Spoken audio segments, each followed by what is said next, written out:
Buenos días a todos de nuevo. Les doy una bienvenida. Agradecerles a Andrés y a Greta por esta oportunidad que me dan. Es un placer estar en este encuentro internacional con un gran perfil que acabé de escuchar a Andrés. Espero que lo que les pueda brindar desde mi experiencia que he tenido en la parte que llevo trabajando tanto en la Fiscalía General de la Nación como en la Defensoría del Pueblo y la experiencia que he tenido en el transcurso del trabajo en esas entidades, pues pueda cumplir con las expectativas que ustedes tengan. Y sobre todo, pues que esta presentación sea participativa, como dice Andrés, porque lo importante es que ustedes no se vayan con esas dudas que tienen, ¿sí? Porque lo importante es, así sea la pregunta más mínima, que ustedes puedan hacerlas y yo les pueda contestar. Como lo indicó Andrés, mi nombre es William Fernando Vanegas Ortiz, soy ingeniero mecánico, especialista en investigación de accidentes de tránsito, maestrando en ingeniería civil, con énfasis en tránsito y transporte. El objetivo es que me pueda graduar ahorita a final de diciembre para poder ya tener ese título de maestría.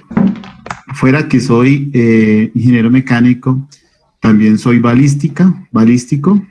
Trabajé 7 años en la Fiscalía General de la Nación en el área de balística y en los últimos 6 meses estuve en la parte de identificación de automotores, donde realizábamos pues la identificación de los automotores y las placas, búsqueda en el RUN de ellos.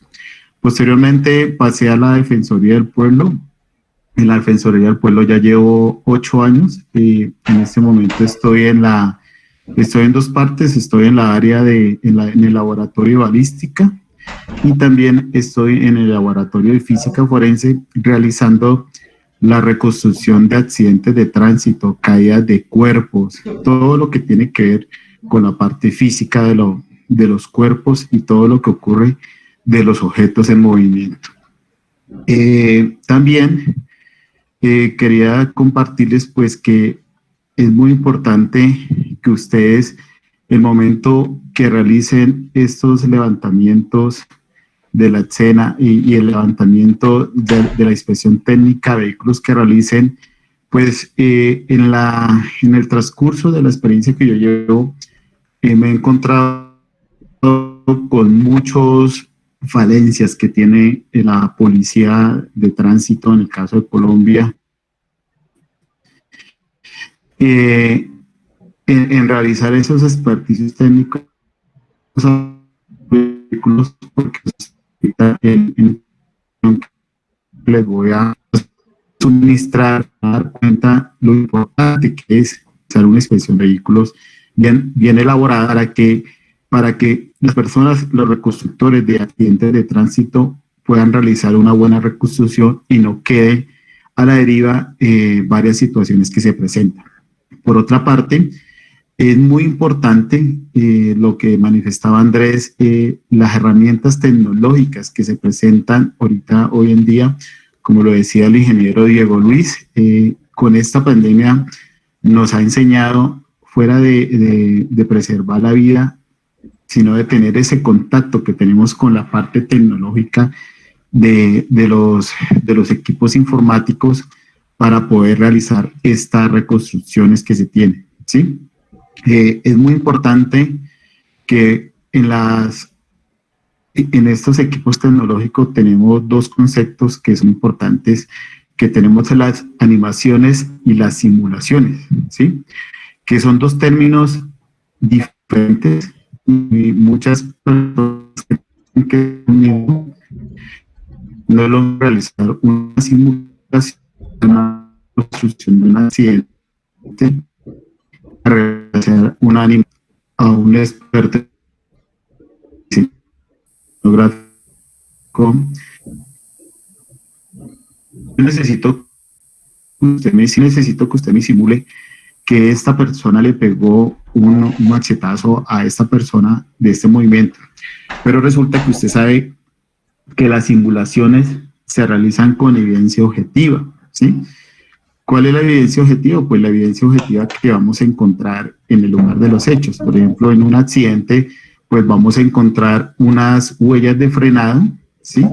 Que estas huellas de frenado nos van a permitir determinar la magnitud de velocidad a la que se desplazaba al inicio de la huella frenada este vehículo, ¿sí?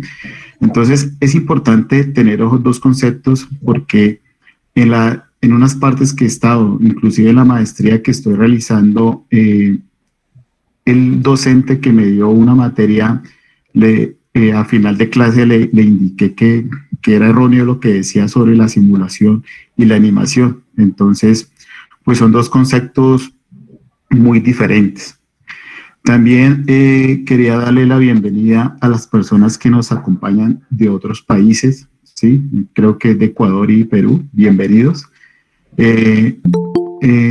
Igual quiero que todos participen porque pues yo de pronto puedo tener unos errores y me agradecería que ustedes me pudieran indicar al final de la charla cuáles errores pude cometer.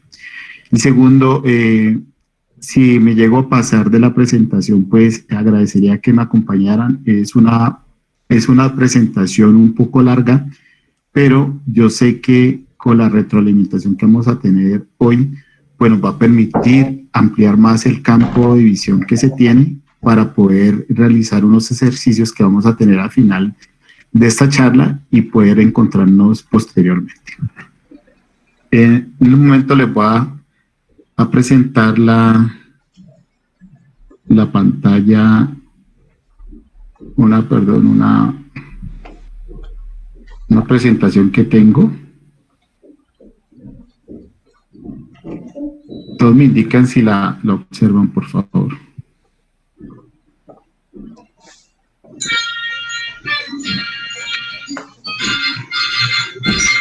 ¿Se observa?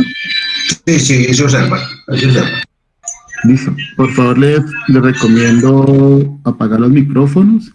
Igualmente, les indico si ustedes tienen una pregunta, con mucho gusto. Yo paro, la analizamos.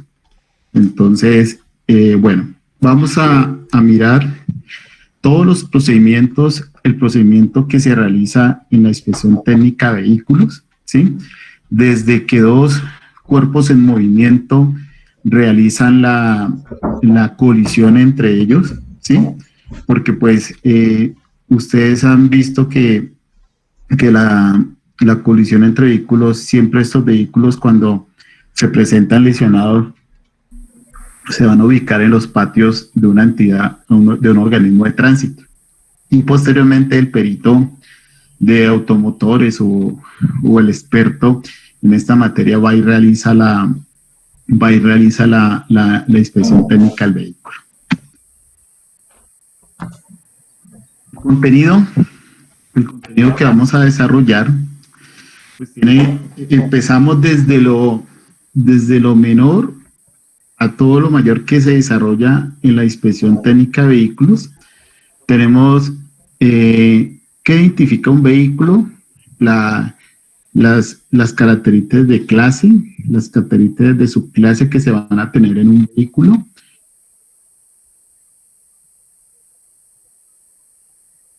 Vehículos livianos pues no tienen chasis, lo que tienen es un monocasco, ¿sí?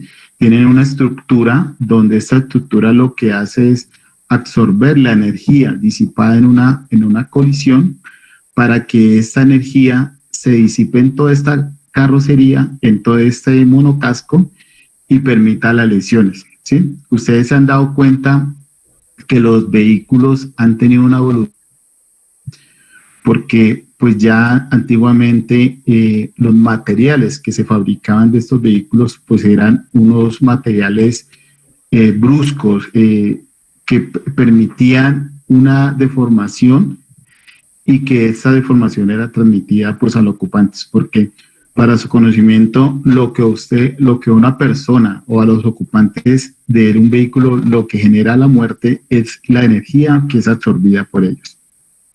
El chasis, pues ustedes ya saben que el chasis es la estructura que se tiene en vehículos de gran rigidez, en este caso una camioneta, un microbús, una buseta, un tractocamión, son lo que se tiene en estos vehículos. Los tipos de superficies en motores, las clases de marcación, ¿sí? Que la lineal, la de punto, la de láser, ¿sí? Esto depende de la casa fabricante que realiza este tipo de marcaciones. Las identificaciones complementarias a las que se tienen, las de producción, las de cabina, los stickers que se tienen en un vehículo también, que últimamente ya todo esto, pues, por la economía que se tiene en realizar esas marcaciones, pues ya las compañías ya lo que tienen son unos códigos de barra para reducir este gasto que se tiene en esta parte. La identificación vehicular, que es lo primero que se realiza para identificar si ese vehículo que fue allegado a ese patio tiene problemas con la justicia en el número de identificación, si ese número de identificación es real, si fue alterado, si tiene alguna anormalidad, para determinar el delito por el cual se puede procesar este vehículo o la persona que lo manejaba. Vamos a tener unos ejemplos y ejercicios del dígito control. Pues les voy a enseñar cómo se realiza el cálculo de este dígito control. Es muy fácil. Lo más difícil de realizar la identificación vehicular de un número BIN es la división, ¿sí? No es una división con calculadora, es una división que se debe realizar a mano para poder determinar este dígito control. Vamos a tener el funcionamiento de los sistemas del vehículo, ¿sí? El funcionamiento de los sistemas del vehículo, pues la parte eléctrica, el panorámico, la dirección, ¿sí? El sistema de iluminación. Todo esto lo vamos a tener en cuenta al momento de realizar una inspección técnica de vehículos, porque más adelante les voy a indicar lo importante que es una bombilla para un vehículo cuando se realiza una inspección técnica de vehículos, para poder determinar si ese vehículo que iba en circulación llevaba las luces prendidas o no las llevaban al momento. Por medio de un laboratorio, por medio de un ensayo a estas unidades ópticas, podemos determinar si el vehículo al momento de realizar una colisión llevaba o no las luces prendidas. Vamos a mirar las huellas en el vehículo. Ustedes saben que tenemos huellas de tipo mecánico y las de tipo biológico, ¿sí? Hay una diferencia, pues las de tipo mecánico vamos a encontrar todo lo que es hendiduras, rayón, hundimiento, desplazamiento, desprendimiento, que más adelante las vamos a ver una a uno. Y las de tipo biológico, que son las que podemos encontrar en el reconocimiento interior que le realizamos a un vehículo, que pues sangre, elementos pilosos, zonas de limpieza, entonces lo vamos a encontrar.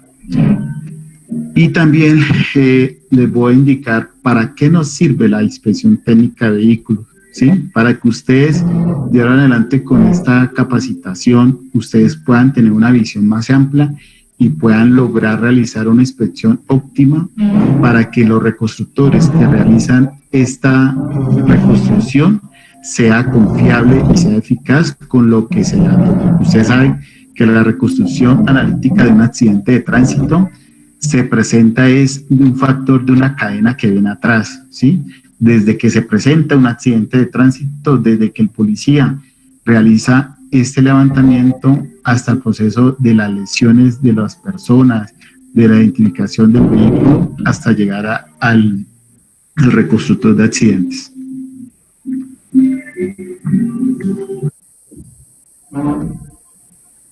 ¿Cuál es el objetivo de la inspección técnica de vehículo? Pues que ustedes conozcan el procedimiento para realizar la inspección técnica de vehículos, cómo se identifica el vehículo, los funcionamientos del sistema del vehículo, los tipos de huellas que se presentan, el reconocimiento tanto exterior como interior, la descripción de los daños. Esta descripción de los daños es muy importante cómo ustedes encuentran esos daños al momento de realizar una inspección.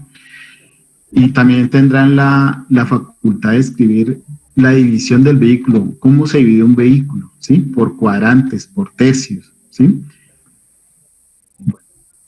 Entonces, la inspección técnica de vehículo, como lo indicaba anteriormente, tiene una parte primaria que es la identificación vehicular, ¿sí?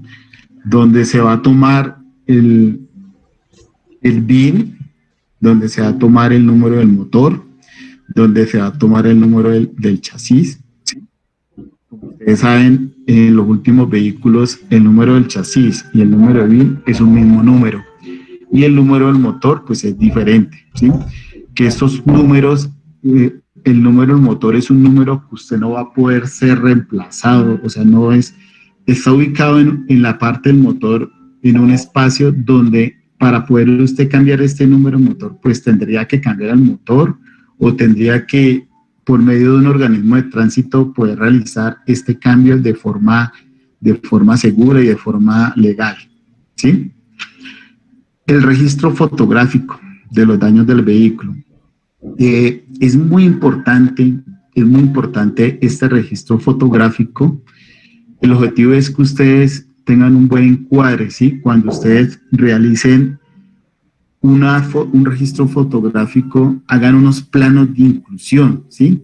¿Cuáles son esos planos de inclusión? Pues que haya un plano general, o sea, desde donde se vea el vehículo que usted va a realizar el registro fotográfico, se vaya usted acercando hasta lograr un primer plano, que usted ya tiene enfocado qué es lo que va usted a tomar como registro, señalando el daño que usted tiene, acercarse hasta el punto con el objetivo de usted poder que se vea, dependiendo con las luces que usted tenga, poder determinar la profundidad de este daño o poder tomarla de varios ángulos para que pueda tener un buen plano de inclusión.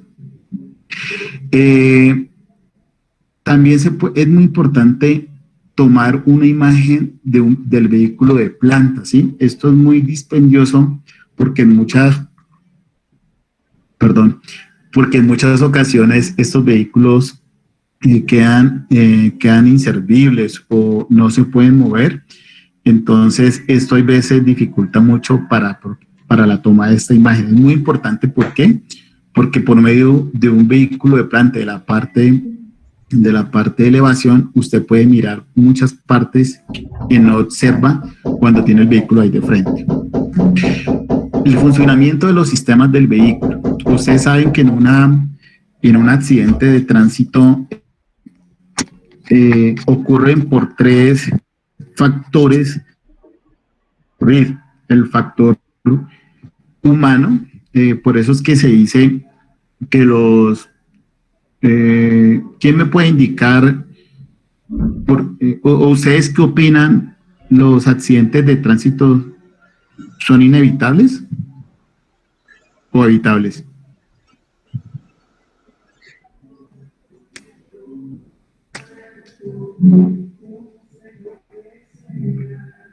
¿Me escuchan?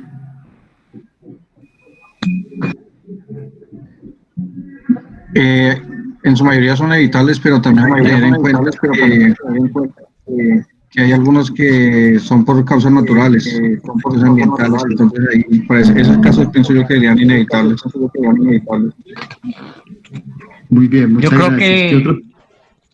Yo creo que tenemos que entrar como a definir entre lo que es un siniestro y un accidente, ¿no? O sea que un siniestro es evitable porque pues para eso tienen los vehículos su seguridad activa y pasiva, y una de las definiciones de seguridad activa es evitar precisamente que ocurra ese siniestro, pero un accidente como el caso natural que planteaba el compañero, eso es un accidente, un desprendimiento de una roca cuando va pasando, pues eso no es evitable, no lo pueden evitar. Entonces yo creo que como siniestro nosotros lo podemos decir que es evitable. Además, bueno, hace muchos años que hice mi ingeniería y siempre me nos definían que un accidente en ese momento se hablaba más del tipo de los accidentes de trabajo en la industria, es una acumulación de errores. ¿sí? Que a la final es como un efecto dominó, que a la final termina siendo un accidente. En ese tiempo sí se hablan de los accidentes de trabajo. Entonces, yo creo que son evitables los siniestros. Muchas gracias. ¿Alguna otra opinión?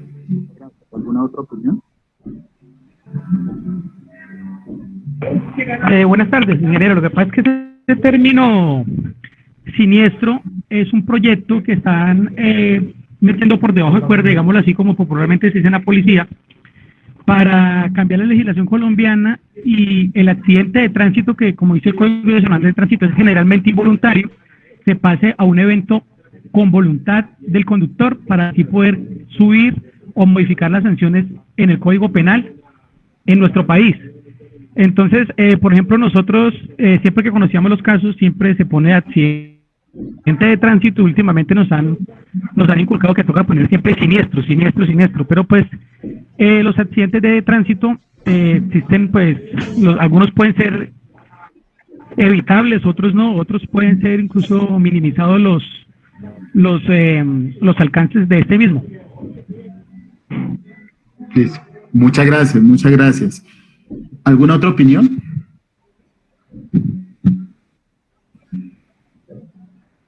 Sí, como lo decía el compañero anterior, y creo que el anterior fue el ingeniero Diego, la palabra siniestro la quieren, o sea, la palabra siniestro supuestamente es algo más pequeño que un accidente, ¿sí?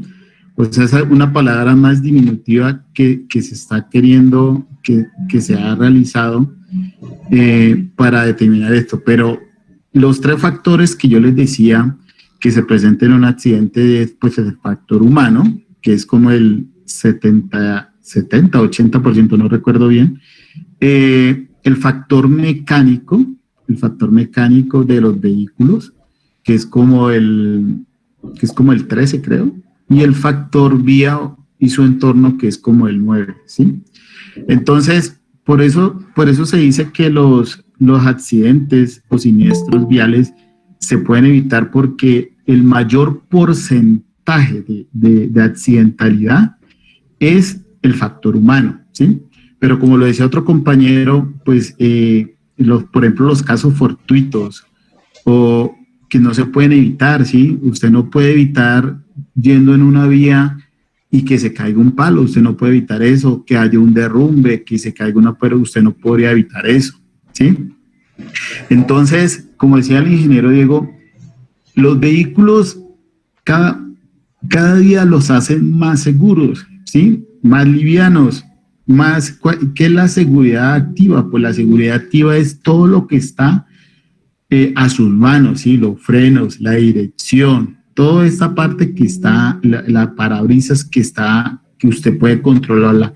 Y la seguridad pasiva, ¿para qué se creó? Pues para reducir esas lesiones, esos daños que usted puede tener la persona, ¿sí? Los airbag, el cinturón de seguridad, ¿sí? El ABS, todos estos sistemas que usted puede, el cambio de carril, ¿sí? Porque hay cosas complementarias que el conductor no lo puede ver, pero por medio de esos sistemas que le pueden ayudar para que se eviten los accidentes, ¿sí? Por eso es que en el 2000, estamos en el 2020, creo que en el 2017 salió un decreto aquí en Colombia que todos los vehículos que salieran a partir del 2017 tendrían que traer airbag y frenos ABS, ¿sí? Pero ahorita, no sé si han escuchado ustedes la Visión Cero, algo que se realizó ¿en dónde fue? En Europa, pero no recuerdo en qué país, donde lograr que los accidentes de tránsito lleguen a cero, ¿sí? Que no haya ninguna muerte, pero es muy complicado esta parte, que estas muertes lleguen a cero, ¿sí? Dentro de esa visión cero se tenían ¿cuál era el vehículo óptimo que debía tener un buen desempeño con todos los sistemas de seguridad, ¿sí? O sea, son como 5 partes que los vehículos deben tener esto. Aquí en Colombia solo tenemos 2, los airbag y los frenos ABS, ¿sí? Entonces, es muy importante esta parte para tener en cuenta. La descripción de daños, como les indicaba, es muy importante para poder ustedes determinar qué nos va a significar esta descripción de daño, qué nos va a indicar al momento de plasmar en un formato. El reconocimiento interior, tipo biológico. Ustedes, por el reconocimiento interior, ustedes pueden determinar muchas cosas. Si la persona llevaba puestas los cinturones de seguridad, ¿sí? Las posiciones en que van ubicados, ¿sí? Porque la mayoría de volcamientos que hay, volcamiento lateral, volcamiento longitudinal, van a encontrar que estas personas que van en el interior de un vehículo puedan golpearse con el interior del vehículo para que tengan. Por ejemplo, ahorita hay vehículos que cuando sucede un accidente, tan pronto el vehículo sienta el impacto, el motor se cae, ¿sí? Se cae, se deforma. Por ejemplo, la Volvo tiene una cápsula, todo lo que va en el interior del habitáculo se forma una cápsula como una bola de nieve para proteger a estas personas. Por eso los vehículos Volvo son tan costosos, son vehículos, yo nunca he entendido por qué esos vehículos no tienen una buena postventa, si tienen una tecnología muy buena. ¿Qué nos puede también enseñar la descripción de los daños? Hay veces es posible la identificación del punto de impacto. O sea, yo no estoy diciendo del punto de impacto entre el vehículo peatón, sino estoy diciendo la identificación del punto de impacto, cuál fue ese punto de impacto primario que hubo entre los dos cuerpos en movimiento en caso vehículo-vehículo. ¿Sí? Entonces, por eso coloco entre paréntesis si es suficientemente evidente. ¿Sí? Hay en algunos casos que es evidente que ustedes pueden determinar esa identificación punto de impacto. La dirección de impacto. Profesor, ¿me permite la intervención? Sí, claro, sí, señor. Bueno, es que con relación a lo que se está hablando de los carros en nuestro medio, la Agencia Nacional de Seguridad Vial tiene una campaña del carro seguro. Entonces pueden entrar a la Agencia Nacional de Seguridad Vial y en un link que tiene ahí sobre esa parte del carro seguro, se encuentran todos los 8 elementos que debe tener un vehículo seguro, como mínimo en Colombia. ¿Sí? Esto con el afán de que se ha hecho campañas para orientar a las personas para su compra. Eso es lo primero. Lo segundo que le comentaba, que preguntaba usted, que usted no entiende por qué o no tiene buena venta un BMW en Colombia, pues como usted puede entender, son carros que son de alta gama y su precio para nosotros, nuestro mercado no tienen competitividad, ellos son muy escasos, entonces son carros que en el mercado no progresan, no tienen. Uno de los grandes elementos que tenemos nosotros es que problemas de mercado, que no lo manejamos nosotros, es que para poder tener la gama de comprar carros de 30 millones de pesos no pueden venir sino con uno máximo 2 airbag. Ya suben a 35 millones y le colocan el ABS. ¿Por qué? Porque es que un airbag vale 4 o 5 millones, un ABS tiene también un sistema de esos, vale 4 o 5 millones, entonces eso hace que suba el precio. Por eso se comienza a dividir el mercado por los diferentes valores. Es que eso es como una política de mercadeo, sí. Era lo que quería como agregar ahí, profe. Gracias. Listo. Muchas gracias, ingeniero. Ingeniero, para agregarle, es política del país, porque el Smart GT que venden acá en Colombia no es ni la mitad del que venden en Estados Unidos a un menor coste. Lo que pasa es que el país es el que permite la importación de vehículos con una estrella, y veces hasta sin estrellas de seguridad, como lo es el Nissan Sentra. Entonces, acá la política de exigirle a las empresas que nos vendan un vehículo bueno, el gobierno nacional no la tiene como una prioridad. Entonces acá usted el vehículo que usted compra acá en Colombia no es el mismo que usted está comprando en Estados Unidos. El Spark GT allá tiene 4 estrellas, acá tiene creo que 2 nomás. Sí, señor, es correcto. Bueno, permítame, yo le complemento ahí un poquito.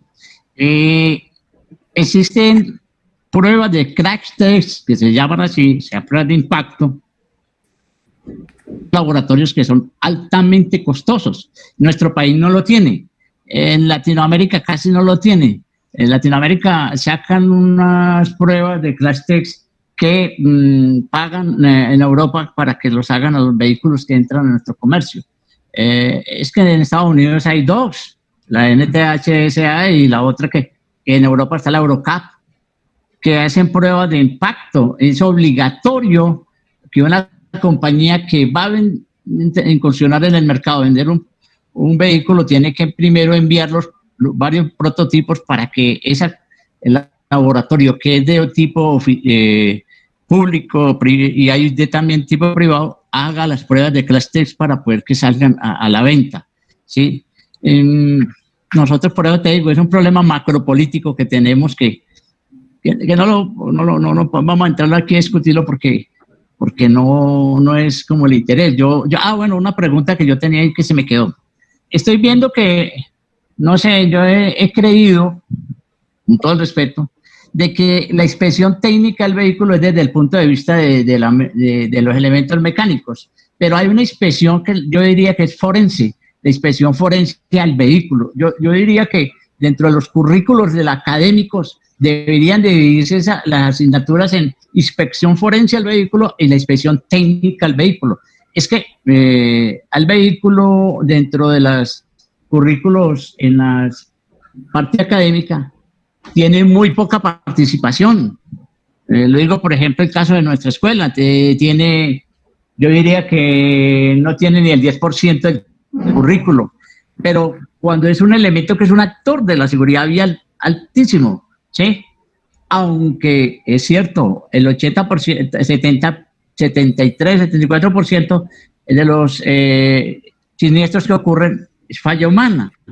Por eso el futuro de la seguridad vial está en que nos quiten de la mano el control del vehículo, y eso va a ser un futuro porque son los carros que a través de vías inteligentes se conducen. Solamente usted le dice a dónde va y él lo lleva. Sí, muchas gracias. Sí, ingeniero, pero por ejemplo, cuando aquí yo digo en el tercer punto, funcionamiento de los sistemas del vehículo, está enfocado a esa parte, ¿sí? En esos accidentes de tránsito donde, por ejemplo, se dice vehículo atropelló a peatón, pero tenía fallas mecánicas de frenos, ¿sí? Entonces, en este funcionamiento de sistemas de vehículo, uno revisa toda esta parte, ¿sí? Que ya lo vamos a ver a continuación. Y efectivamente, aquí, ¿por qué son costosos los vehículos? Porque los impuestos son costosos, ¿sí? Entonces, pero si alguien ha comprado un vehículo nuevo y usted mira su factura de venta, si usted observa lo que cuesta un vehículo, es muy inferior es como el 70% más o menos de lo que se paga, ¿no? Y sí, efectivamente, lo que decía el compañero, el Spark GT, por colocarlo de ejemplo, no es el mismo Spark GT que se encuentra en Estados Unidos. Principiando, el Spark GT que hay en Estados Unidos es automático y aquí no llega automático, ¿sí? Como decía el ingeniero Diego, las pruebas que realizan de crash test a los vehículos, la NCAP, la Euro NCAP y la HTS, son pruebas rígidas contra barreras fijas para determinar los daños que presentan estos dummies, ¿sí? Porque usted sabe que los dummies es diferente a un muñeco de prueba. Los dummies son unos muñecos de prueba que se le colocan unos sensores, que tienen unos sensores que ellos van a permitir evaluar qué cantidad, cuánto fue la deformación de la lesión para poder determinar las estrellas que se tienen.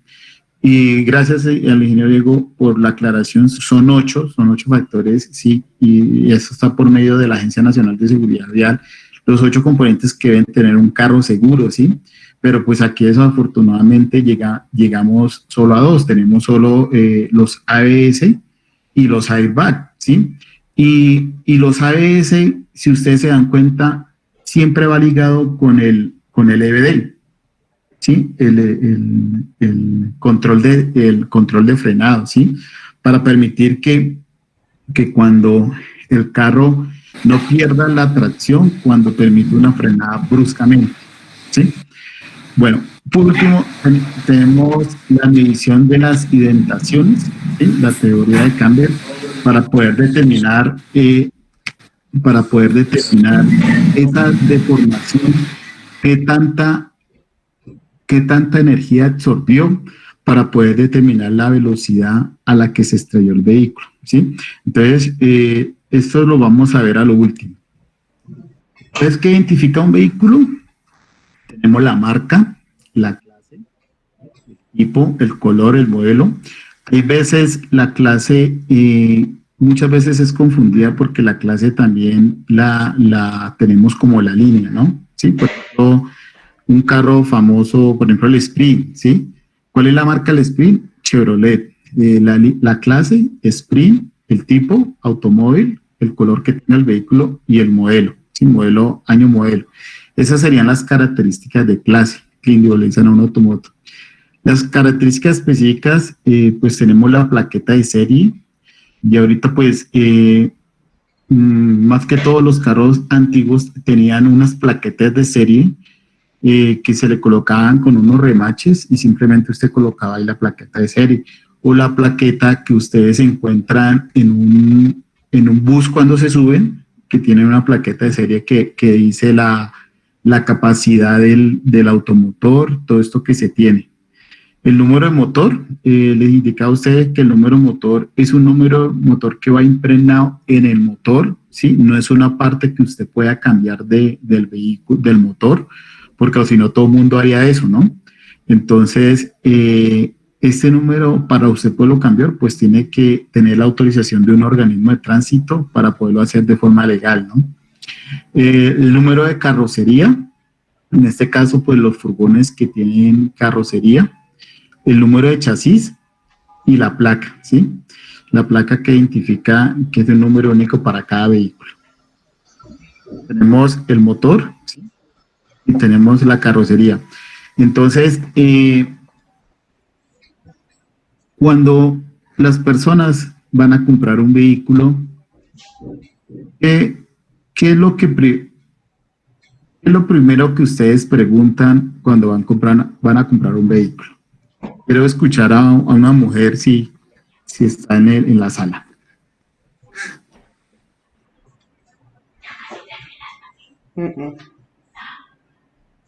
¿Lo me escuchan?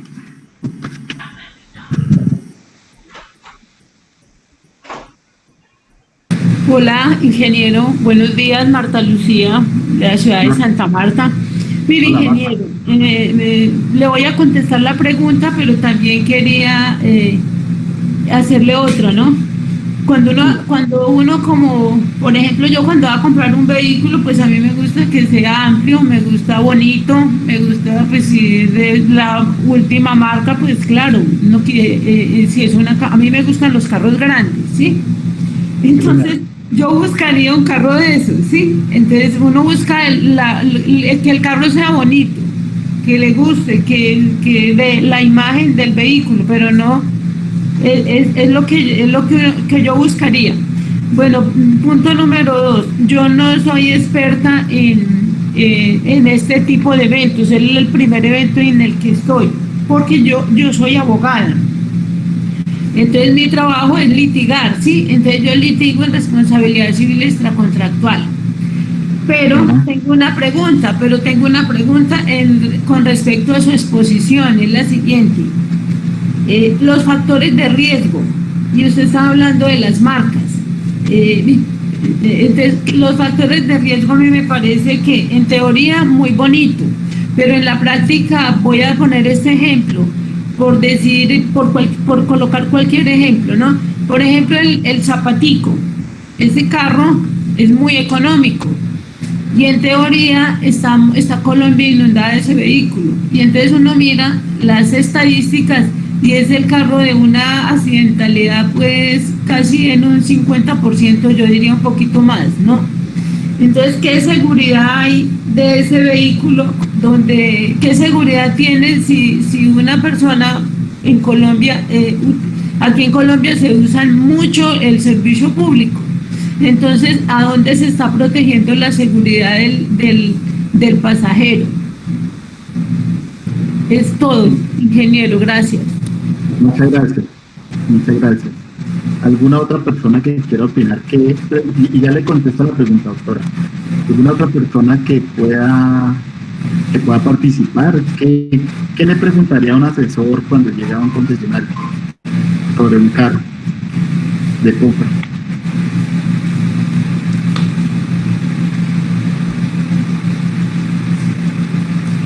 Inge, yo creo que lo que uno inicialmente muy buenos pregunta días. es el valor, ¿no? Claro. Fuera del valor. Muy bueno. No, a mí me gusta que sea bonito. No importa lo que... Buenos días. Sí, buenos días. Bueno, yo creería que partiendo del punto en el que se ajuste primero a lo que uno necesita. Recuerde que vivimos en Colombia y todo es caro aquí en Colombia por la economía que atraviesa el país. Un carro costoso requiere un mantenimiento, un sostenimiento bastante costoso.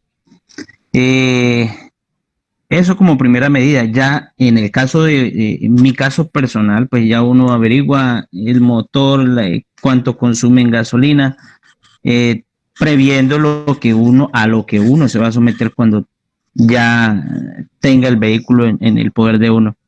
Entonces, partiendo desde ese punto, lo que consume de combustible y el tema de los costos.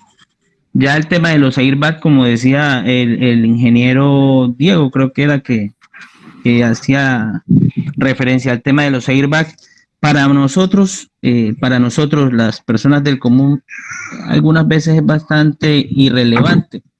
¿Por qué? Porque sabemos que un airbag sí tiene un costo bastante elevado para el bolsillo de muchos de los que estamos aquí presentes. Entonces, no, que consigues airbag te vale 8 millones de pesos más, ya a uno ya le sirve. Muchas gracias. Listo. Muchas gracias. Ingeniero. Sí.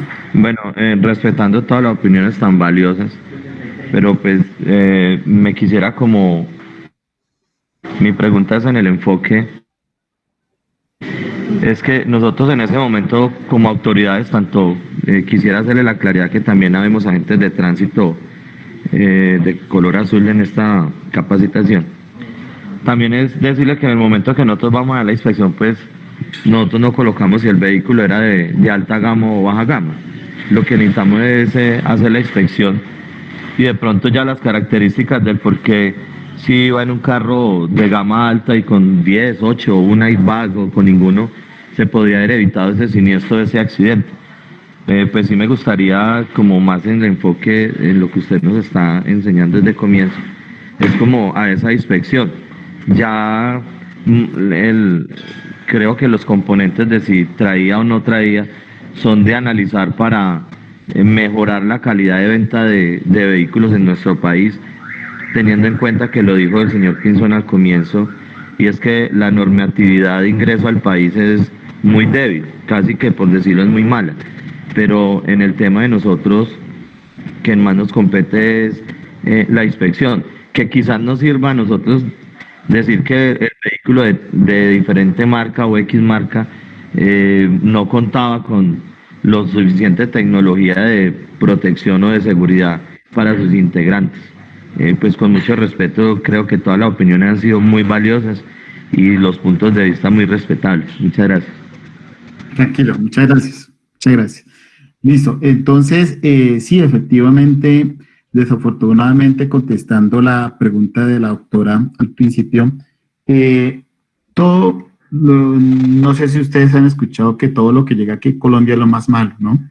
Desafortunadamente, aquí a Colombia han traído muchos carros que a nivel mundial los han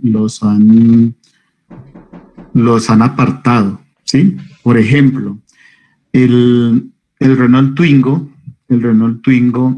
fue derogado en España porque cada vez que había un accidente, pues la gente queda prácticamente inválida, ¿sí?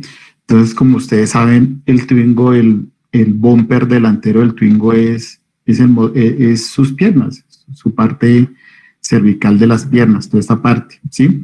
Entonces, los factores de riesgo pues van muy ligados con la parte que decíamos de los factores que se hacen, el factor humano, el factor mecánico y el factor vía y su entorno, ¿sí? Entonces, pues desafortunadamente estos taxis, los Atos, los Hyundai Atos zapaticos que les dicen, pues la única seguridad que tienen es la absorción de este impacto cuando es golpeado por la parte trasera, ¿sí? Entonces, estos de seguridad no tienen ninguna, ¿sí? Ninguna seguridad tienen ellos. Entonces, esos factores de riesgo, pues, son analizados una vez pues se recolecte toda la evidencia objetiva para determinar cuál fue el factor de riesgo.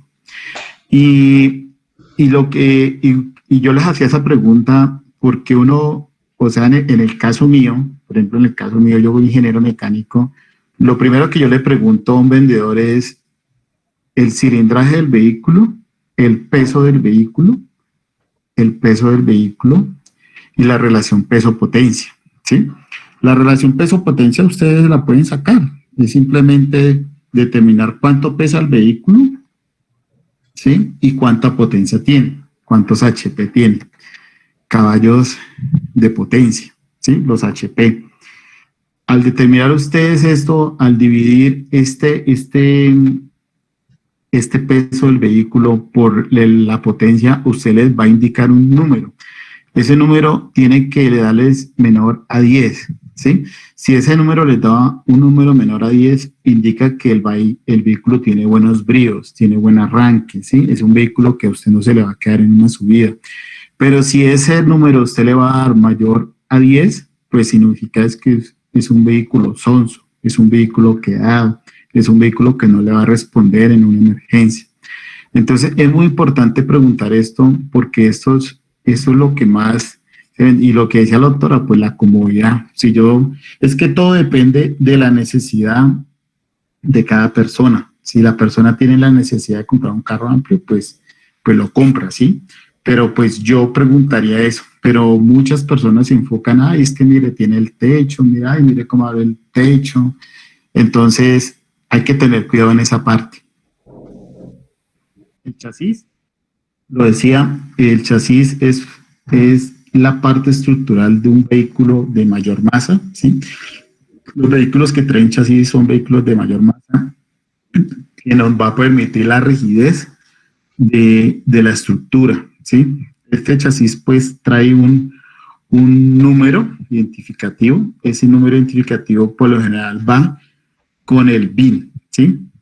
Es muy importante al realizar una identificación del automotor tener cuidado al tomar este número de chasis. Una vez encontramos como la parte del chasis es una parte que se puede cambiar fácil, ¿sí? Entonces, una vez encontramos, no solo nos enfocamos en la parte de levantar el número del chasis, pero cuando fuimos ya a analizarlo como tal, nos dimos cuenta, no hay a simple vista, sino tocó limpiar, tocó lavar y toda esa parte para poder determinar que la estructura donde habíamos tomado ese número de chasis no correspondía, donde habíamos tomado ese número, esa estructura no correspondía a la demás estructura del vehículo, o sea que era totalmente diferente. Entonces, por estos análisis, ustedes pueden mirar si este número identificativo corresponde o no. Hay varios tipos de superficies en los motores. Tenemos la fundida, pues que se hace por medio de materiales colados, ¿sí? Donde se derrite el material y se funden estas superficies de los motores, ¿sí? Tenemos la superficie lisa, que es donde se plasma el número identificativo por medio de un ¿cómo se llama? De un martillo eléctrico, de un punzón eléctrico para poder marcar este número identificativo del motor. Tenemos las superficies de corte de fábrica. Esas superficies de corte de fábrica pues, nos van a indicar los materiales que se utilizaron en estas superficies, que también vamos a poder encontrar en la superficie de los motores. Tenemos unas clases de marcación. Tenemos las marcaciones originales que vienen de la casa fabricante, de la ensambladora, la que viene original desde que el vehículo sale a la calle. Tenemos las autorizados por la autoridad competente de tránsito. Cuando, por ejemplo, son vehículos hurtados, son vehículos recuperados, ¿sí? Que la autoridad de tránsito autoriza para poder transitar. Los utilizados por las autoridades que rematan los vehículos, en eso sí hay que tener mucho cuidado, porque, por ejemplo, en el caso de la Fiscalía, yo no sé si ahorita está rematando, pero de un tiempo atrás ellos remataban vehículos y esto no lo volvieron a realizar porque había mucha dificultad, porque ellos entregaban un papel, un documento que daba la autorización para poder usted transitar con este vehículo. Entonces, este papel se podía falsificar muy fácilmente. Entonces, a raíz de esto, pues esto no lo volvieron a hacer. La verdad, no sé si en este momento lo están haciendo. Tenemos unas clases de marcación. Tenemos plaquetas, que son un bajo y alto relieve perforado. Como les decía, tienen unos remaches. Estos remaches eran colocados en esas plaquetas. Pues esas plaquetas eran muy fácil de sobreponer, ¿sí? Si ustedes se dan cuenta, estas plaquetas las traían los vehículos antiguos. Yo ahorita casi no las veo, yo la veo impregnada o simplemente las veo con unos stickers, que esos stickers, o sea, al tratarlos de levantar, ellos se dañan totalmente. Lo vamos a ver aquí adelante. Tenemos unas plaquetas de serie, por ejemplo, aquí a la parte superior izquierda, Chevrolet Sprint, traía estas partes donde identificaba la distancia entre ejes, el peso del vehículo, el modelo, ¿sí? Y aquí al lado derecho tenemos la plaqueta de serie, la de sticker, ¿sí? Este sticker, ellas trae aquí, no se alcanzan a mirar, pero ellos alrededores traen unas boqueticas que si usted lo trata de desprender, ella se daña totalmente, ¿sí? Esta sticker no es fácil de cambiar. Yo me imagino que si ya existe donde falsifican muy fácilmente esos stickers, ¿no? Para poderlos colocar. La lineal, tipo de marcación lineal, ¿sí? El número lo indica. Si ustedes se dan cuenta, al momento de ustedes realizar una identificación de una marcación de un número, pues usted puede fácilmente identificar con un algo óptico que usted permita verlo y de forma de buena visual, qué número de esos fue alterado, ¿sí?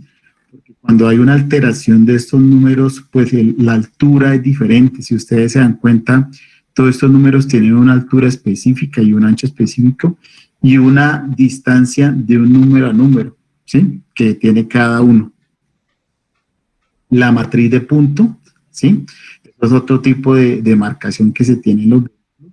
Es una matriz, es un láser que empieza a puntear para realizar la marcación.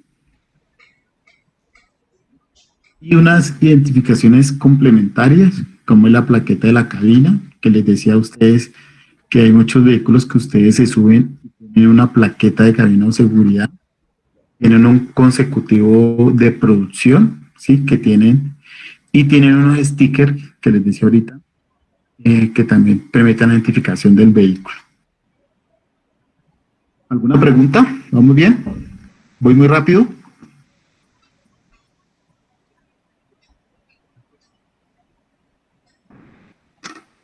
¿Lo escuchan? Profe, una pregunta. Sí, señor. Profe, le habla Marco Fidel Cuadro Ricardo de Cartagena. Profe, esas plaquetas deben ser las mismas así sean los vehículos de marcas diferentes? Gracias. ¿Cómo así? O sea, no le entendí la pregunta, qué pena. Repito, profe. O sea, ese número de identificación, o sea, esa identificación de lo que estamos hablando ahorita, de esas placas, los números, las diferentes demarcaciones que hay ahorita, esas plaquetas de cabina, deben ser las mismas en los vehículos, así los vehículos sean de diferentes marcas. Ah, ya entendí. Sí, por ejemplo, esas plaquetas de cabina, por lo generalmente, usted sabe que, por ejemplo, hablamos de un bus, ¿cierto? Un bus que tiene cabina. Entonces, por lo general, la parte mecánica del bus, o sea, el motor, es una marca, ¿sí? Por ejemplo, coloquemos Nissan, ¿sí? Y la cabina es JGB o Marco Polo, la que usted quiera, ¿sí? Entonces, por general, esa plaqueta de la cabina es diferente en cuestión de la marca del vehículo, siempre y cuando sean de diferentes marcas, ¿sí? Porque hay veces, por ejemplo, la Mercedes sí tiene la cabina del motor del bus, ¿sí? No sé si quedó contestada la pregunta. Sí, claro, profe, muchas gracias. Identificación. Profesor, Sí, señor. Complementando la pregunta del compañero, teniendo en cuenta las plaquetas, cuando habla de las plaquetas, ¿sí? Que según su marca pueden estar en dos situaciones, es decir, si es marca Nissan, el carro, pero la carrocería es Marco Polo. En cuanto a la identificación de un vehículo en una inspección, llevándola a la inspección como tal, a un procedimiento, ¿qué cuenta? Es decir, para poder identificarlo, para ver su originalidad, teniendo en cuenta que de pronto la carrocería puede ser movible en diferentes circunstancias de su circulación más adelante, no le pusieron una Marco Polo, sino se la cambiaron por otra. ¿Qué relevancia tiene al momento de una inspección esas plaquetas como tal? Y otra pregunta, de acuerdo a los diferentes marcas, ¿sí? Del número de motor que ya tenemos, que son punto a punto, que son lisas, que de acuerdo a esos diferentes, eso tiene que ver mucho con la casa fabricante o esa información cuando realizamos una inspección a vehículos, ¿dónde la podemos encontrar para ver la originalidad del mismo? Gracias, profe. Sí, claro. Muchas gracias. Sí, sí, eso tiene que ver con la casa fabricante, el modelo que ellos quieran utilizar, lineal, punto a punto, láser, ¿sí? Sticker, eso tiene que ver por la casa fabricante y la ubicación de ellos mismos, ¿sí? Porque si ustedes se dan cuenta, al tomar unas improntas a los vehículos, cuando se realiza la identificación, ¿qué es lo más difícil de tomar las improntas? La ubicación del número de motor y la ubicación del número del BI, ¿cierto? Y eso es lo primero, la ubicación, ¿sí? Y saber dónde están. ¿Cómo va adquiriendo uno eso? Con la experiencia, ¿sí? Uno ya con la experiencia ya va sabiendo dónde tiene los números seriales el vehículo a inspeccionar. Eso es lo más difícil. Y usted se ha dado cuenta que hay algunos vehículos que tienen el número de motor más dispendioso que otros, ¿sí? Por ejemplo, hay unos que para tomarle ese número de motor tiene que quitar una parte del vehículo, tiene que quitarle alguna tapa, alguna parte para poder tomar ese número de motor, ¿sí? Con el papel carbón y con el conta, ¿sí? Como hay otros que son muy fáciles, pero entonces eso depende de la casa fabricante. Y con respecto a la plaqueta de serie, pues lo decía, dependiendo de la marca del vehículo y de la marca de la carrocería, ¿sí? Pues hay veces, cuando son diferentes, pues cambia ese número de cabina, pero ese número de identificación de cabina más que todo está enfocado es a la cantidad de pasajeros y a toda esa parte que identifica la cabina.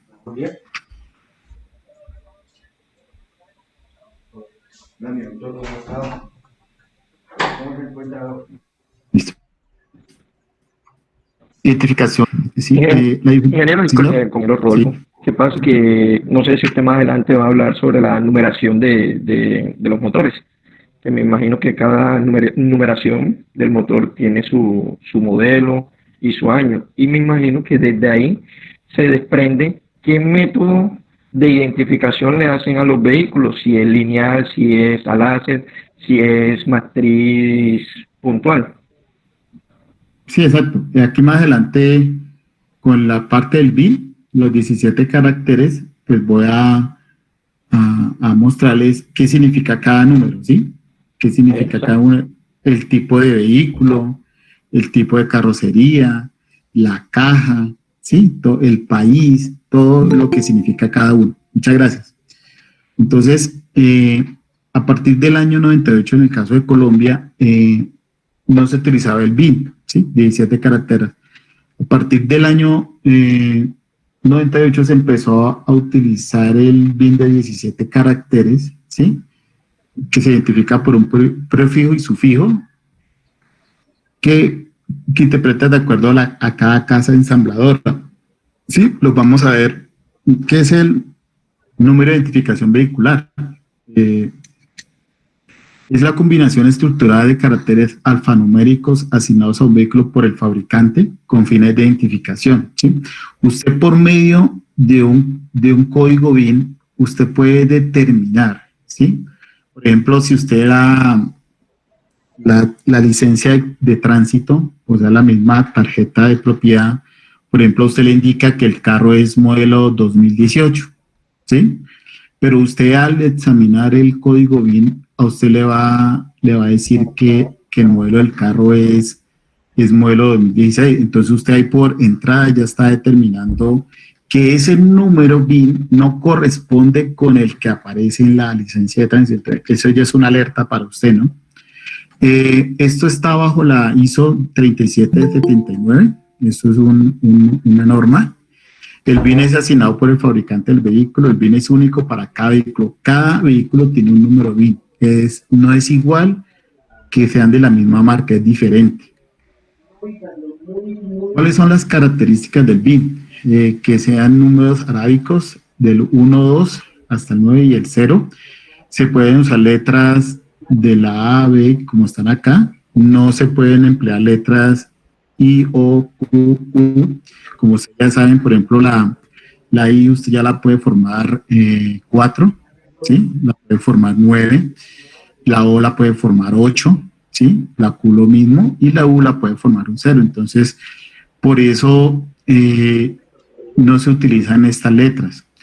Los BIN los asigna la SAE, la Asociación de Ingenieros Automotores. Eso es una entidad de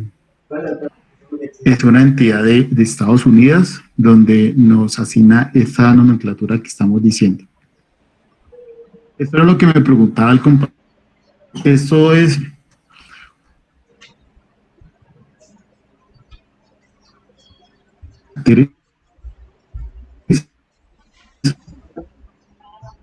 Mi amor, espérate, ya te marco. Ya te marco, ya te marco.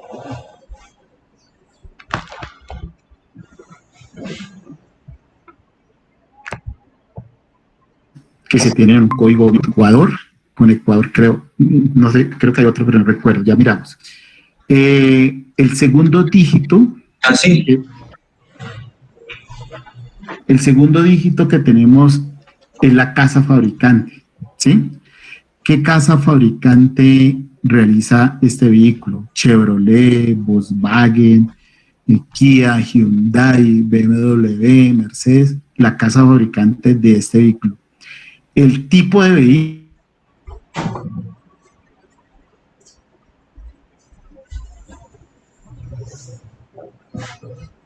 automóvil, si es campero, si es camioneta, ¿sí? ¿Cuál es la diferencia entre campero y camioneta?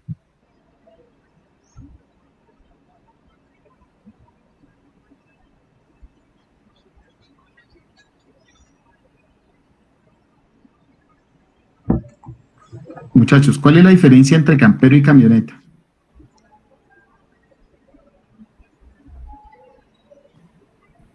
¿Lo me escuchan? Sí, William, sí hay sonido, pero creo que hay dudas entre la definición de las dos clases de vehículo, ingeniero. Listo. Entonces, ¿cuál es la diferencia entre campero y camioneta? La estructura, ¿sí? Ahorita hay unos conceptos nuevos que se han llegado, que usted tiene una camioneta cabinada, ¿sí? Una camioneta cabinada compacta, les dicen, perdón, compacta, que les dicen sub o crossover, ¿sí? Ustedes han escuchado esos dos conceptos, sub o crossover. Entonces, por ejemplo, la Kia Sportage, ¿sí? Nosotros le decimos camioneta sub, ¿sí? ¿Qué quiere decir sub? Sub es un todo camino, SUV, ¿sí? Un todo camino, que es una camioneta que se puede meter por cualquier parte, o sea, que es más alta, tiene una altura más alta del piso a la cabina, entonces es un vehículo que se puede meter por todos lados, es un todo camino, le dicen, ¿sí? Y el crossover, ustedes cuando les dan ese término, a ustedes cuando van a comprar ese carro, por ejemplo, la Chevrolet Tracker, ¿sí? La Chevrolet Tracker se le dice, no, eso es una camioneta crossover. Resulta que crossover quiere decir que esa camioneta Tracker está montado sobre una plataforma de un vehículo pequeño. En este caso, pues, la Tracker está montada sobre el Chevrolet Aveo, ¿sí? Y sobre el Chevrolet Cruze. Y, por ejemplo, la Ford EcoSport está montada sobre el Ford Fiesta, ¿sí? Esos son crossover. Entonces, a usted en la camioneta le dicen, esa camioneta es 4x4. A usted le dicen así, de vendedor, le dicen, no, esa camioneta es 4x4, tiene transmisión en las 4 ruedas. Entonces, hay que tener una diferencia que existe tracción delantera, FWD, tracción trasera, ¿sí? La tracción trasera la tienen los vehículos deportivos, ¿sí? Tracción permanente en las 4 ruedas, que es la AWD. Después viene la 4WD y la 4x4, ¿sí? Entonces, la diferencia entre una camioneta y un campero es la estructura rígida que se tiene y la transmisión que da este vehículo, 4x4 o 4x2, ¿sí? Entonces, para que tengan en cuenta eso, porque a uno le meten mucho los dedos en la boca a los vendedores cuando les dicen, ese vehículo es 4x4, pero resulta que un 4x4 es cuando tiene una rueda reductora que le permite dar más fuerza a este 4x4 para que pueda salir de un pantano o de una parte longosa para que pueda salir. Entonces, este es el tipo de vehículo. La línea, pues la línea tiene que ver todos los vehículos tienen una línea, ¿sí? Por ejemplo, la Kia Sportage, ¿cuál es la marca? Kia. Y la línea, la Sportage, ¿sí? Esa es la línea, ¿sí? La clase, esa línea también se confunde mucho por la clase. La serie, esta serie tiene que ver con la parte del periodo con el que es fabricado el vehículo, ¿sí? El tipo de carrocería, ¿sí? Si es sedán, si es espacio cab, o sea, es grande, si es coupé, ¿sí? Dependiendo de la carrocería. El tipo de caja, el código número 7, es si es automática, si es mecánica, ¿sí? Si es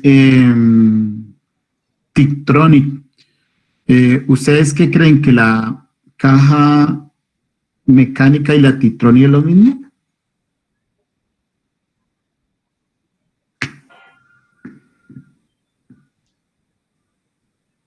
¿Sí se han dado cuenta que la caja automática trae un más y un menos que usted coloca y la puede manejar de forma mecánica para que usted pueda meter los cambios con la mano o cuando vienen por detrás de las paletas en el timón, las pales chip, ¿sí? Entonces, dependiendo del tipo de caja, entonces lo colocan aquí en este dígito. El cilindraje del motor, ¿sí? El cilindraje, si es 1.5 litros, si es 1500 centímetros cúbicos, 1.5 y 1500, pues es lo mismo, ¿no? El dígito noveno, que es el dígito control, ¿sí? Este dígito es muy importante porque Estados Unidos realizó una patente sobre este dígito control. Todos los carros que son fabricados en los Estados Unidos, uno puede hacer la operación con este dígito control y ustedes pueden determinar si ese dígito que están analizando lo podemos calcular y determinar si ese número es real, ¿sí? El dígito 10, que es el año modelo del vehículo, el año de fabricación. Hay veces en esta posición, hay veces vienen letras, ¿sí? Esas letras, yo tengo aquí otra presentación, más adelante una diapositiva, donde esa letra, ¿qué significa? ¿Sí? Para poder determinar. El número 11 es la planta ensambladora, ¿sí? La planta ensambladora, usted sabe que las casas fabricantes tienen muchas plantas ensambladoras a nivel mundial, ¿sí?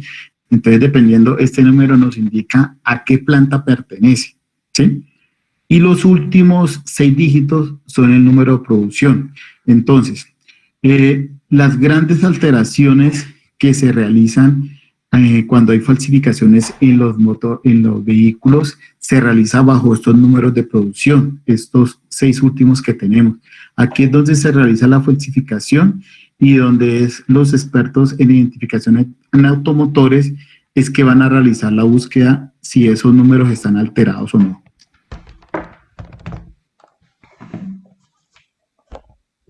El número BIN, este número BIN que acabé de mostrarles, nos va a indicar 4 secciones, ¿sí? La primera sección, la identificación mundial designa el fabricante del vehículo, asegura la singularidad del BIN, el periodo de singularidad de menor a 30 años, consta de 3 caracteres en las posiciones del 1 al 3, que indican el código, el país de origen, la casa del fabricante y el tipo de vehículo. O sea, estos 3 que miramos, el 9, el G y el 1. ¿Qué nos indica? El código, el país de origen, la casa fabricante y el tipo de vehículo.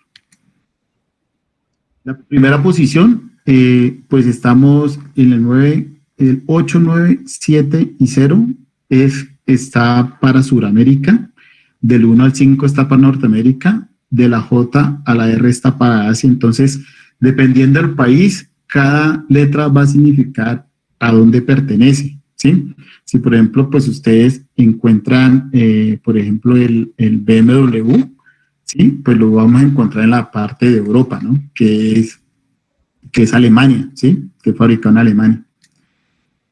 Tenemos otros códigos del país, como lo ven ustedes acá.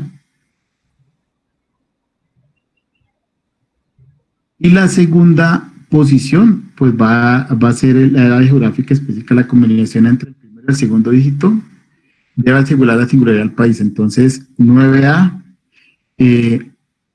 significa para Colombia, entonces dependiendo para cada país, tiene su significado para que ustedes puedan encontrarlos aquí en este número BIN. La tercera posición es de carácter alfanumérico asignado por la SAE, ya les decía, la Asociación de Ingenieros Automotrices. En caso de que el fabricante produzca menos de 500 unidades, se usa el dígito 9. Es necesario usar la combinación del primero, segundo y tercer dígito para asegurar la singularidad entre la identificación del fabricante. La segunda posición, la segunda sección del BIN, tenemos los 5 caracteres que van desde la posición 4 a la posición 8, ¿sí?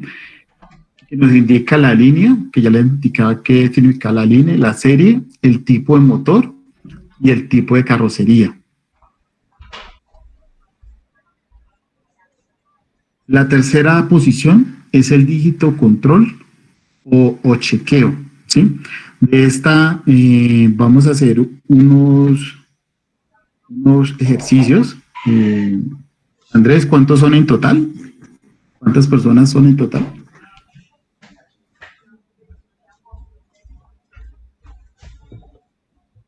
Andrés. William, qué pena. En este momento tenemos 46 participantes, es el mismo número de personas que tenemos inscritas dentro del curso, William. Ah, listo.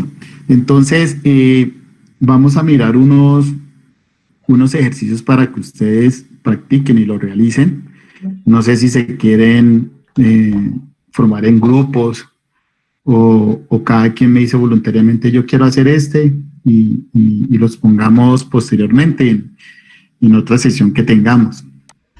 William, sería importante en esta sección ponerlo sobre la plataforma y lo podríamos dejar como un ejercicio de discusión, y para la próxima videoconferencia lo podríamos socializar nuevamente los ejercicios que usted tenga bien ponerlos. Sí, igualmente, Andrés, aquí más adelante están los ejercicios, que simplemente copiar el número. Usted le puede tomar una foto aquí por la pantalla y es simplemente tomarle y es determinar todo lo que estamos viendo en este momento, ¿sí? Pero igualmente se puede subir, no hay problema. Vale, listo, William, como usted lo diga, no hay ningún problema. Listo, entonces esta tabla que se observa acá es reemplazada por cada dígito que ustedes vieron atrás. En el número BIN, ustedes recuerdan que por ejemplo había una letra G, que yo me acuerdo, entonces la G significa el 7, ¿cierto?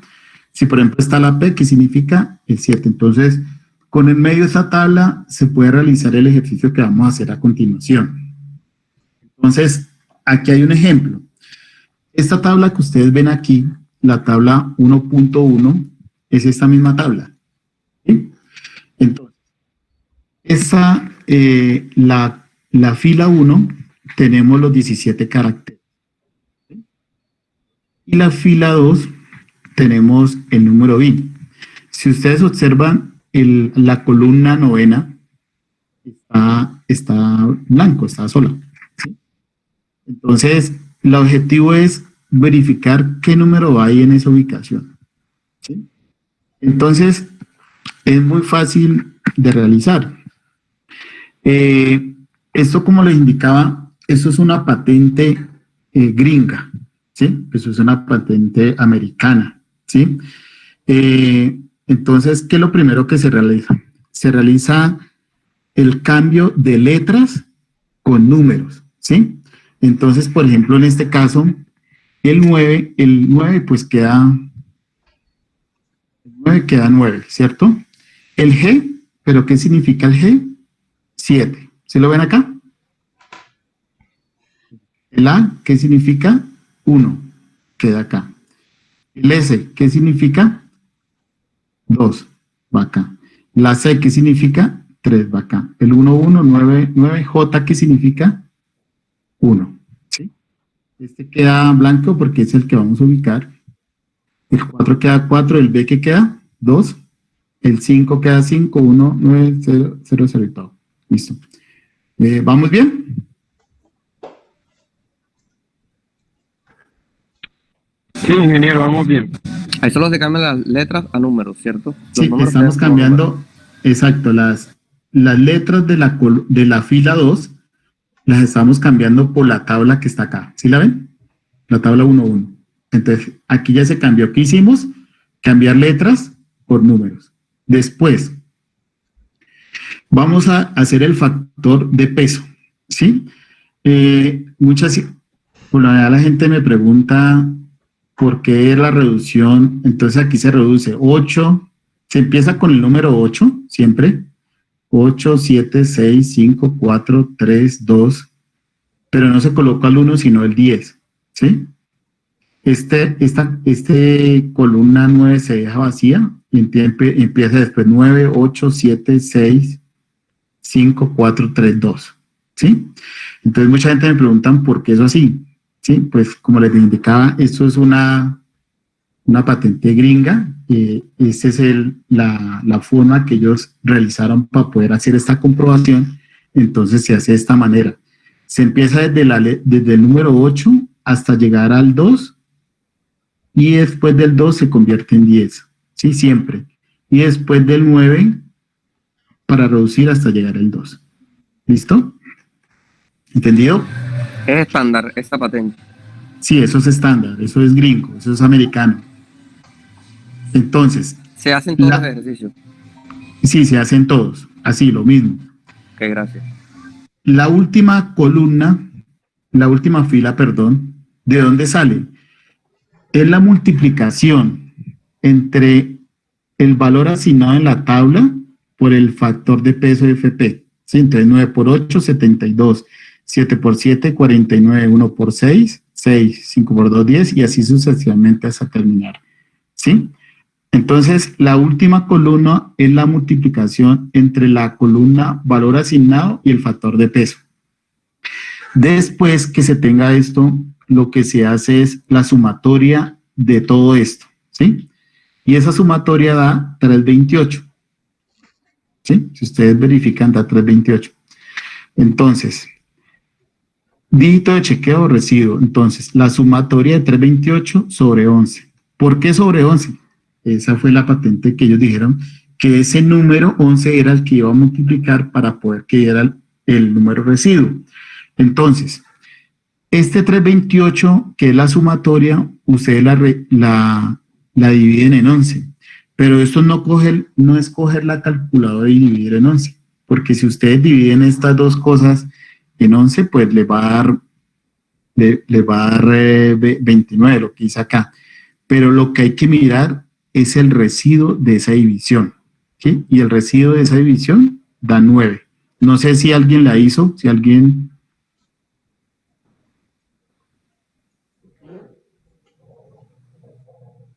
¿Alguien hizo la división?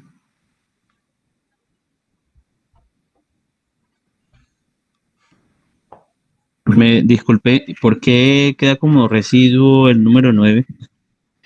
Porque si usted divide 328, lo divide en 11, ¿cierto? Entonces, ¿cuántas veces 32 están en 11? 2, ¿cierto? 2 por 1, 2, ¿cierto? A 2, A 2. 2 por 1, 2, a 3, 1, ¿cierto? ¿Cuántas veces 10 están en 11? No cabe, entonces se baja el número 8, ¿cierto? ¿Cuántas veces están 11 en 108? 9 veces, ¿cierto? 9 por 1, 9. A 18, que el 10 le presta 1, 18, son 9, ¿cierto? Este queda convertido en 9, el 10, y 9 por 1, 9, a 9, 0. Entonces, por eso queda el residuo 9. Es que no sé cómo proyectar aquí lapiceros para uno escribir. No sé si tiene la forma. El residuo sí da 9, ingeniero. Sí, exacto. ¿Sí entendieron la dinámica cómo es? Sí, señor, perfectamente. Muy amable. Yo no. No, es que no sé cómo escribir acá. No sé si La división, ingeniero, se dice que no utilicemos calculadora, pero la división en la calculadora, pues, da 29, ¿sí? 29.8. Mire, aquí la voy a hacer, ¿cierto? Mire. Tenemos 328. Dividido en 11, ¿cierto? Entonces, ¿cuántas veces caben 3 en 11? No caben, ¿cierto? Entonces se toma 32. ¿Cuántas veces cabe 32 en 11? O en 11 en 32. Caben 2 veces. ¿Sí? 2 por 1, 2. A 2, 0, ¿cierto? 2 por 1, 2. A 3, 1, ¿cierto? ¿Cuántas veces caben 11 en 10? No caben, entonces se baja el 8. ¿Cuántas veces caben 11 en 108? 9 veces, ¿cierto? Entonces, este valor, si ustedes realizan esta división, en la calculadora les da este valor, ¿cierto? 29. Entonces, 9 por 1, 9, ¿cierto? A 8 no, entonces, este le presta 1, queda 9, ¿cierto? Pero este quedó convertido en 9. Y 9 por 1, 9 a 9, 0, ¿sí? Entonces, lo que estamos buscando es este residuo. ¿Sí lo ven acá? Claro, claro, ingeniero, comprendido totalmente. Sí. ¿Entendieron o tienen alguna pregunta?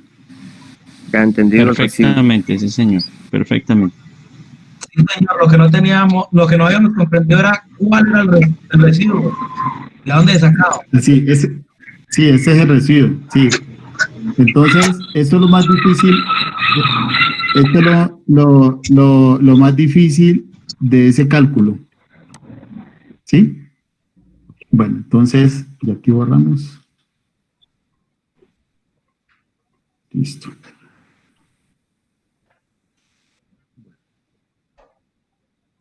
¿Alguna pregunta sobre el dígito control? Ingeniero, ahí me quedó una duda. Señor. Me quedó una duda con la numeración del factor de peso, FR.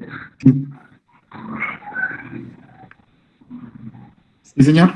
Sí, o sea, quería saber de dónde sale esa numeración como tal. La patente es así, que se empieza reduciendo desde el 8 hasta llegar al 10, al 2, y en vez de colocar 1 se coloca 10, ¿sí?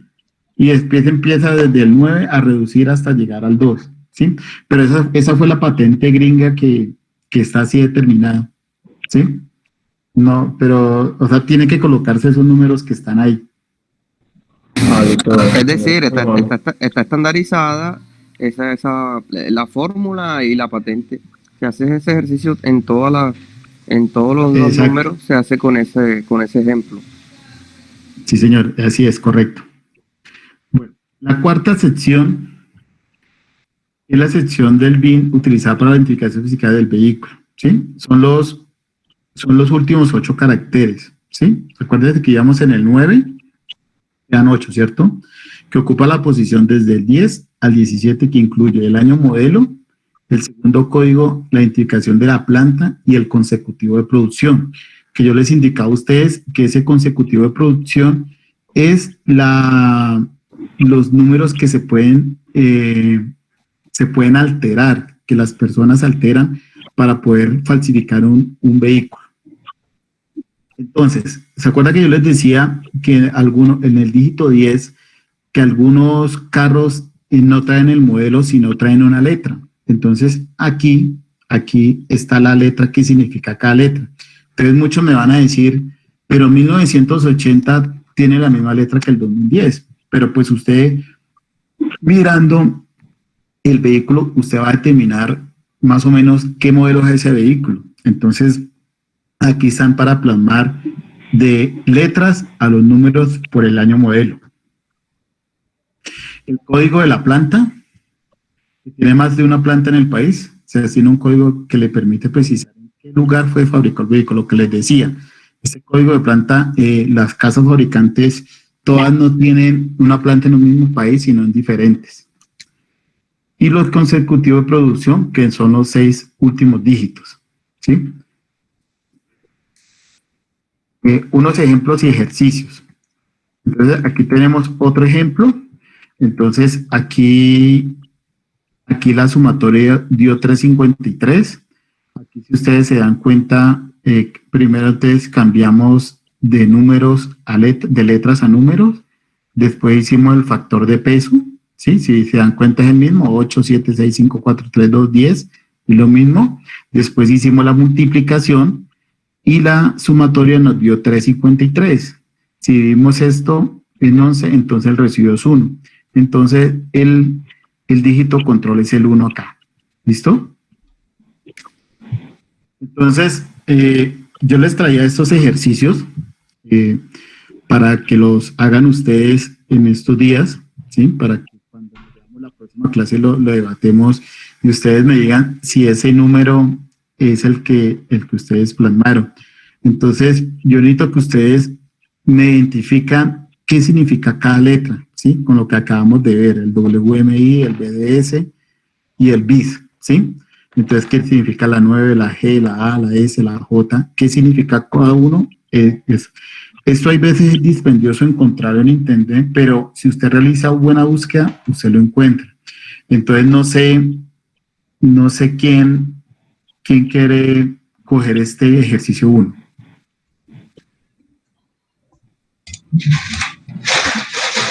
Bueno, buenos días. Buenos días. ¿Me está escuchando, ingeniero? Sí, señor. Siga. Buenos días, mi nombre es Armando Zárate. Sí, Armando, buenos días. Yo soy perito en identificación de automotores. Sí. Entonces, pues quiero agradecerle a Andrés por la invitación, pero sí difiero de algunos conceptos, no es entrar en polémica, pero sí yo me he dedicado a la investigación, soy profesor de la materia de identificación de vehículos también. Sí. Y hay unos conceptos claros, que esta materia no se aprende en media hora, en una hora. Entonces, respecto al BIN en Colombia, el BIN en Colombia solamente tiene 3 secciones. Esto de 4 secciones y en internet encuentra unas hasta 5 secciones.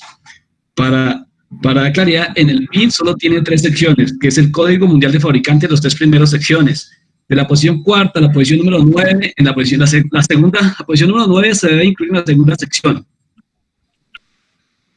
Y es la sección descriptiva del vehículo. Y la tercera sección ocupa de la 10ª posición a la 10ª posición, a la disposición número 17 del BIN, que es la sección consecutiva.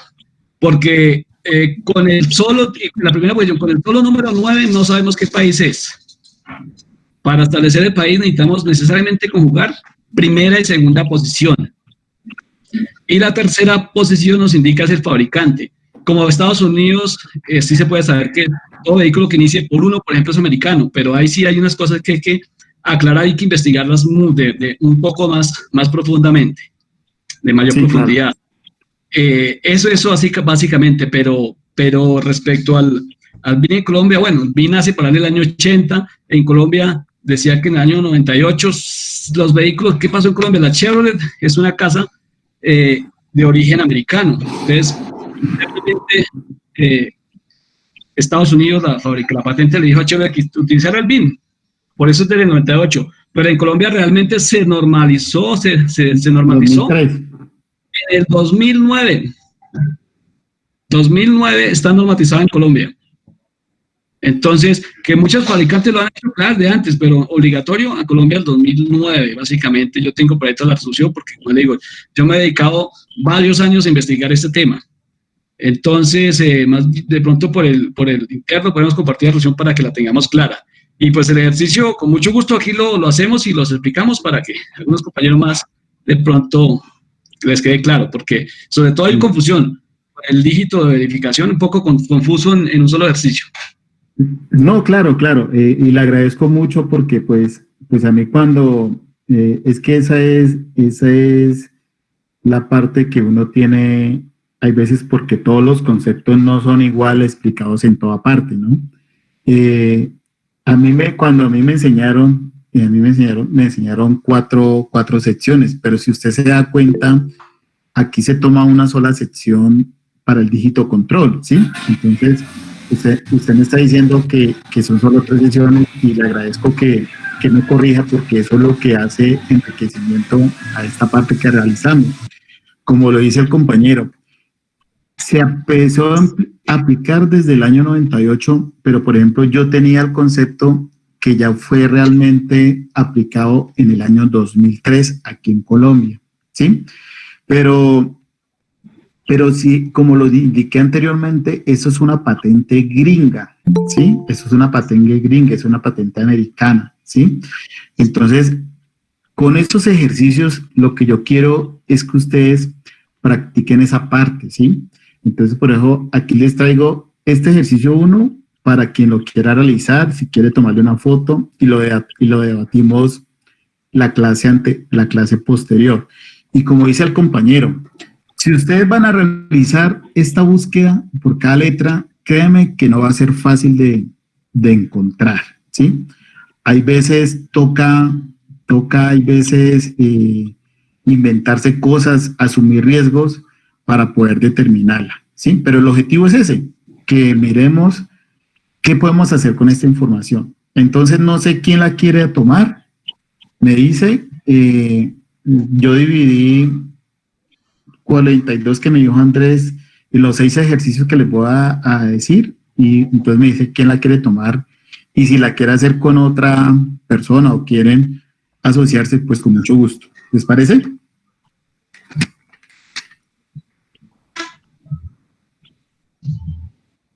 Sí, señor, ya lo estamos aquí haciendo. Bueno, pues, no, pues para adelantar, vamos presentándolo. Entonces, ¿ya le tomaron foto a este? Sí. Listo. Este es el segundo.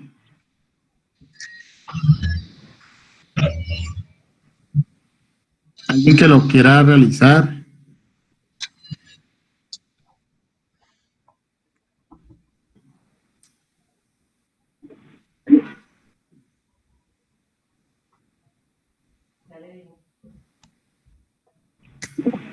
Este es el tercero.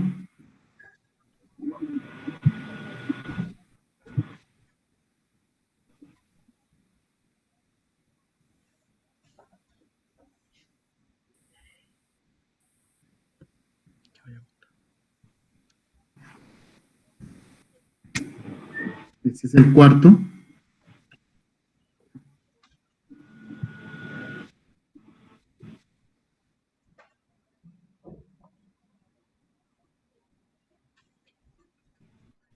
¿Y le tomaron foto a este?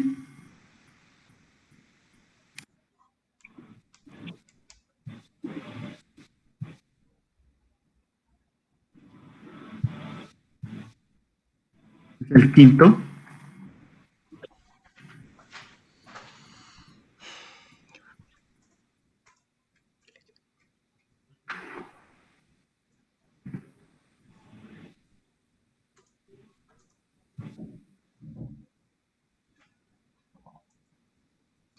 Ingeniero, ¿me permite otra acotación para...?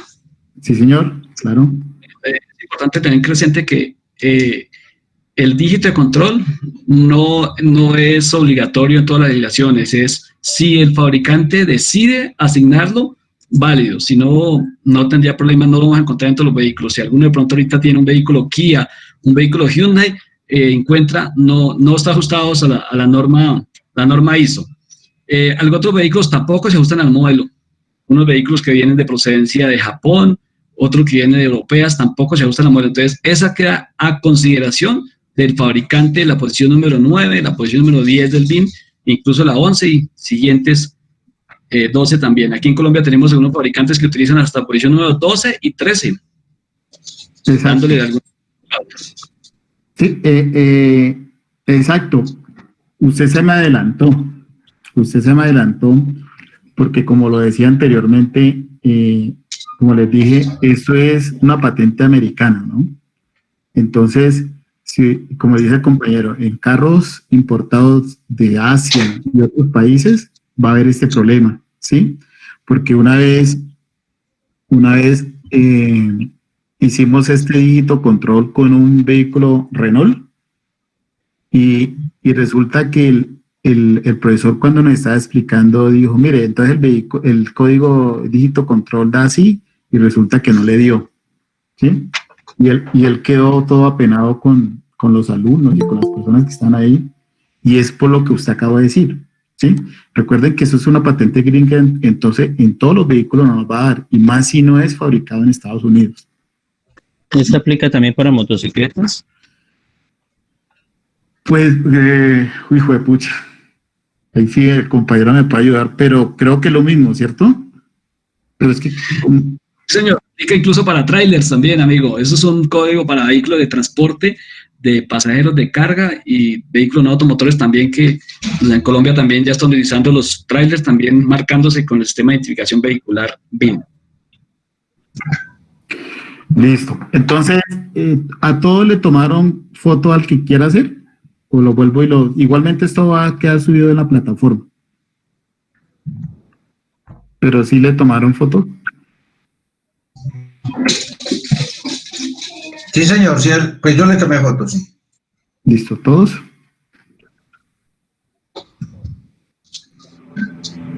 Bueno, entonces, pues quería dejar acá, quería haber avanzado más. Estamos a menos de la mitad de la parte que quería darles hoy, pero pues ustedes se dieron cuenta que no hemos perdido tiempo. Entonces, espero pues que haya sido de su agrado, que hayan aprendido un poquito más. No sé, Andrés, pues yo quisiera que me pudiera reunir con los muchachos otro día fuera del próximo viernes para Claro, poderles de... claro que sí, William. Claro que sí, con mucho